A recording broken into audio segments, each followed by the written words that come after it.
All right. Today I'm in the kind of like the sorting area, or the area where I put the totes where I'm putting the sorted bags. This is actually Mark II. I touched the screen and stopped the recording, so I'm trying again. And we're going to do a haul of some things I picked up while I was out today. One item was actually a different day, but it's basically the same sort of thing. And the first thing we're going to look at is storage. And here at the top, you can see I picked up a snapware case. I like these because, you know, they snap closed. You can actually stack multiple ones on top of each other. These will snap into these little clips here on the side of the bottom. And then this one actually had two of the trays inside. So it's got a lid, and then each of the trays comes out. So I thought that was really cool. I usually pick these up whenever I see they're cheap enough at Goodwill or something like that. Because I have a bunch, and so always adding them together is always a nice thing. Because, you know, once you put a stack of 5 or 6 of them, you can still pick the whole thing up by the handle. On a tip from somebody in the Just a Brick and a Bucket Discord, I went to Harbor Freight and picked up 5 of these storage cases. There's 20 little bins, and they come out. And I really like these because they come out.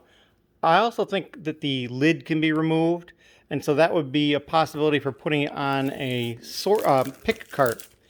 And I actually looked at pick carts or carts when I was at Harbor Freight, and the issue I had with them is they were assembled. They had a bunch of them on display that were assembled, but you couldn't roll them. They're all bolted in place, so you could see how they were, and you can kind of see how sturdy they were, but I couldn't tell how nicely they rolled, and that's kind of an important thing for me. So I will see what I can do about that. And then the tote, it's a nice Rubbermaid tote. Again, I picked these up at Goodwill too. This one was 99 cents. It's not a full 18-gallon one. It's a shorter one, so it's a partial size. But I usually pick these up too if they're a buck or two a piece. So this one was only $1. It's not too bad.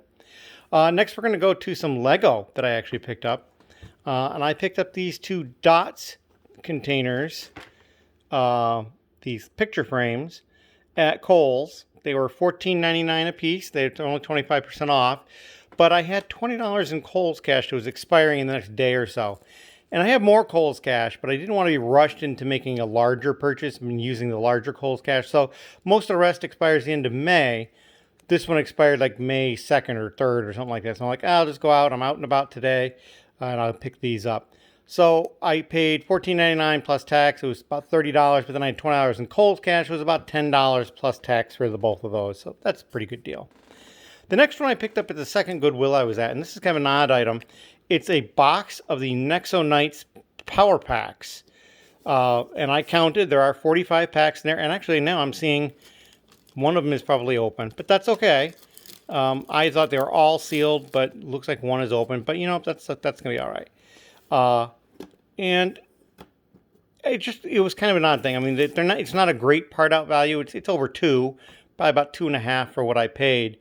But I said, you know, it's just kind of an odd thing. I'm never going to find this sort of thing again. So I went ahead and bought that.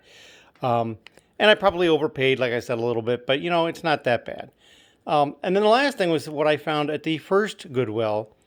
And this is a big clear tote of Lego with their lattice work of tape on the top so that you can kind of see, but you can't get your mitts in there. This was expensive. I paid $100 for it, but I did weigh it after I got home, and with the tote, because I couldn't really take the tote off, it was 34 plus pounds. So even if you figure the tote is a couple of pounds, it's 32 pounds of Lego and other pieces, because I know there's connects in there. I can see that on the top. And, you know, for $100, that's like 3 something a pound. It's not bad at all. So I'll have more of this to go through at some point. I mean, you see what looks like a large Duplo type piece there on the top. I did see a couple of minifigure parts. No whole minifigures, but I did see a couple of parts. One of them was right on the top, and it has shifted in carrying it and whatnot, so I don't see that right off. Although maybe somebody eagle-eyed has seen it, and I'm just not seeing it myself. I see there's a blue shield in there. What I'd seen before was like a head with like purple headgear or something like that. It looked almost like a Jester or something, perhaps. Or Harley Quinn, perhaps. Something like that. I wasn't 100% sure. But there is a fair amount of non-Lego in there. I see just a lot of connects in there. But I think it'll be all right in the end. Those are the big things well, not the big things, but those are the things I purchased today. I also went to the Lego store, but we're going to do that in a different video. Use the double VIP points on some Star Wars stuff. and got they allowed me to make 2 transactions, so I got 2 of the promos each. I was happy about that, and I'll probably stop by again maybe tomorrow and see about getting some other things. I know that they were out of the R2D2 already, and I'm assuming online is. I'm not even going to bother going to try to look. I did not get that online. I figured I would wait. And again, it's the sort of thing, it'll be around. You could have gotten it during double VIP, but you know, that's okay. I'll manage. So anyway, thank you very much. And if you have any questions, leave them in the comments below. I appreciate every single one of you. We're up to at least 160 subscribers. I haven't checked yet today, so perhaps it's clicked up again. Thank you. Bye.